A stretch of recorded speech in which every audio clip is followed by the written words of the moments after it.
On a vu sur les courbes, le Danemark, c'est le pays le plus touché au monde, en proportion, par les contaminations, décide de lever toutes les restrictions à partir du 1er février, c'est-à-dire dans 6 jours. Toutes les restrictions, c'est-à-dire le recours au pass sanitaire, le port du masque, la fermeture avant minuit des bars et des restaurants, est-ce qu'il faudrait faire la même chose et accélérer notre calendrier? Alors, j'aurais tendance à dire non. Je crois qu'il faut être encore prudent, puisqu'en fait, nous sommes toujours sur une phase de progression de l'épidémie.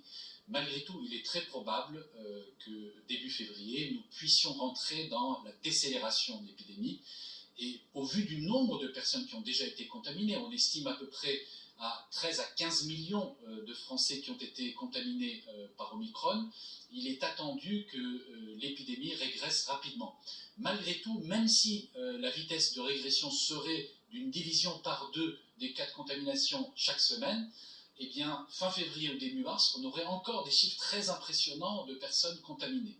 Par ailleurs, il faut le dire, encore 2% des contaminations sont liées au variant Delta, c'est-à-dire ça fait encore 10 000 contaminations jour. D'ailleurs, des patients qui arrivent encore en réanimation pour des formes graves de la maladie sont infectés par Delta, donc il ne faut pas oublier cette épidémie, cette vague dans la vague qui n'a toujours pas disparu, qui est certes sur un plateau descendant, mais qui conduit encore des patients à l'hôpital. C'est ça. Delta, lui, est plus grave. Un peu moins contagieux, mais plus grave, et conduit des personnes en réanimation.